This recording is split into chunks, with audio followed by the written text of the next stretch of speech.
for most investors or most fund managers, their biggest problem is that they don't have enough viable deals to invest in.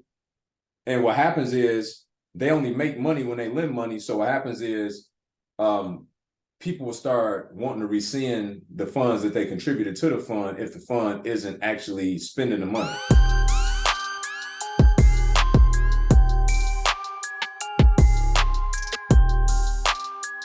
Once you get into a property, how do you get your money out? That's where this is my first property. That's the issue that I'm having right now. Some of these banks, I bought a property really, really cheap for $8,000, and I'm probably $45,000 into it. Obviously, I got something super cheap because I was conservative, and now it's like, oh yeah, we're only gonna give you appraise it like $71,000, and so like, yeah, we're not gonna. The loans options are really small, and so I'm just like, all right, so how am I gonna get my money out? The banks are just kind of like, yeah, you should have bought something more than $50,000. Yeah. So how do you deal with that? Yeah. So how I deal with it is I don't buy those kind of properties. You know what I'm saying? Yeah, right. Yeah, absolutely. I'm teasing you because y'all know exactly what I'm talking. When I say cheap houses are expensive, like y'all understand exactly what I'm talking about. Because I think when I say it to people, they conceptualize it, but they don't get it, right? And I've been in that same situation back in the day, 10, 12 years ago, buying those cheap properties, and it's one bottleneck after the next. Either because you underestimate whatever the rehab bid is, or because the property is such a low value, it complicates an exit strategy. The reason why banks don't want to touch those properties is not necessarily because of the neighborhoods they're in or the socioeconomic status of them. It's really because banks make money from lending money, and they got certain thresholds by which they have to lend money to meet the requirements. So say, for instance, say you got a hedge fund gets a 6% preferred return. So now this hedge fund manager, his job is to take this $100 million to go out and invest in property that's going to provide enough return for the fund manager to get paid and for the hedge fund to make their money. So what happens is your property wouldn't qualify for most lenders. So even if you find a hedge fund, which is private money, that's willing to do it, they like, bro, I can't, to lend $70,000 on a property don't make me enough return to get my investors a return. For most investors or most fund managers, their biggest problem is that they don't have enough viable deals to invest in. And what happens is they only make money when they lend money. So what happens is people will start wanting to rescind the funds that they contributed to the fund if the fund isn't actually spending the money. So all that being said, I just wanted to give y'all a lesson on how the money markets work as it pertains to real estate, so that when you go out and pursue deals, you're looking at it from that dynamic. Because oftentimes, like you said, Justin, I've been there too, where we take what we deem as the least path of resistance in the conservative approach to buy something of a lesser value, to only find out that nobody else wants it but us. The good news is for most, what area is it in, Justin, the property? It's in Cahokia Heights, Illinois, maybe 20 minutes east of St. Louis. 20 minutes east of St. Louis. Okay, so it sounds like it's kind of a tertiary market. Is that like a known city for those that's from that area? Is it like Peoria, Illinois? Or? Yeah. Well, yeah, because it's kind of like, there's St. Louis, there's East St. Louis, and then there's Cahokia. It's all like the same. You could say it's all the same thing, but St. Louis is Missouri, then there's Cahokia. It's Illinois, but everybody knows everybody. Got it. Okay. Listen, I hope you guys are enjoying the video. I'd just be remiss if I didn't let you know, yes, we do have another one of our 5-day challenges coming up, the iFlip Challenge, where I am teaching you how to go out and build a 6- and 7-figure business in 12 months using other people's money. If you are trying to go out and build a real estate business and achieve the time freedom and financial freedom that you've been seeking all your life, then click the link in the description, join the next challenge.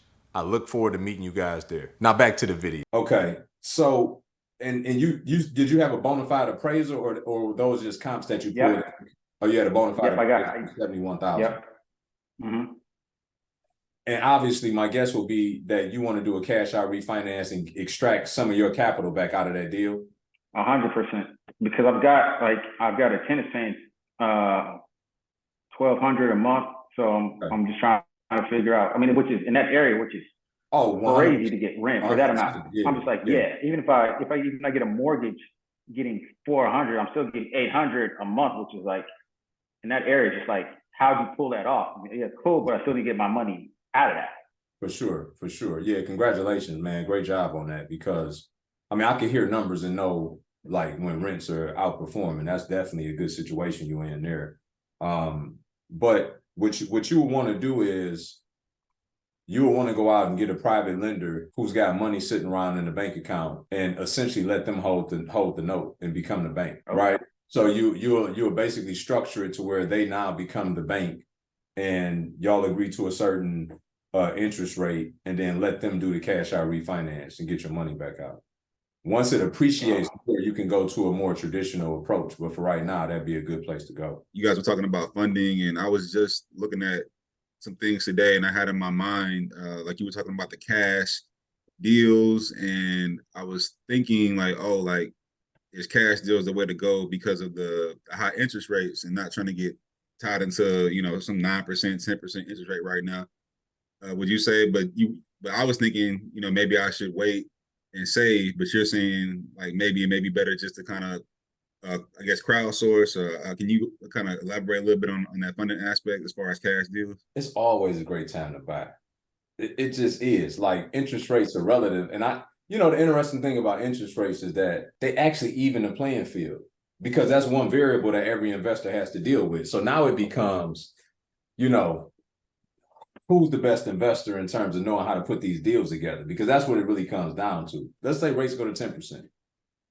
If in my market, I'm making 30, 40, 50% on my money, then I'm always outperforming the rates. Obviously, they work in inverse of one another. So as the rate goes up, then my ROI comes down. But if I got that fat of a margin, even if rates inch up, like, my margin not coming down that aggressively. It's really more of a function of, well, number one, when you say like using investors' money for cash deals, well, they gonna still want interest too.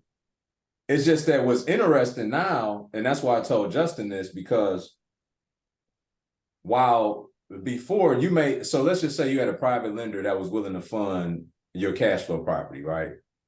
And they were like, in order for this to make sense, like, I'll put up the 100 grand, but I'm gonna want like 10%, right? For most investors, they like, that's crazy. I'm gonna go to the traditional banks or the secondary market and get a loan for like 6.5%, 7%.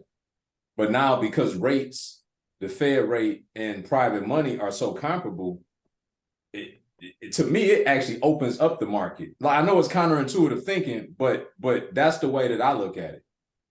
Now, it makes sense. Just somebody who is new to the game, I'm just trying to get a perspective, because I was talking to one of my frat brothers today, and he's in the New Orleans market, and we were just talking about, starting out, and he was like, man, like, I wouldn't, if I were you, I would just, do cash deals only. I would just, save, or, go get a line of credit at the bank or something like that. But I know it's always different perspectives. So I'm just trying to get, different opinions so I can, form my own. That's it.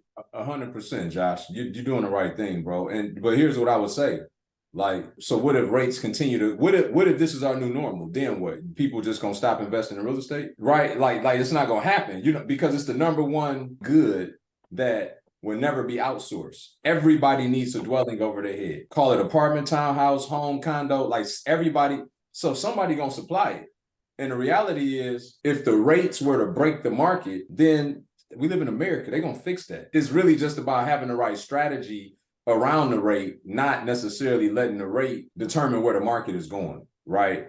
And so, I may have belabored the point, but I just want to make the point, like, if anybody's sitting around waiting for timing things, I think 24 months ago probably was a great example of why we shouldn't do that.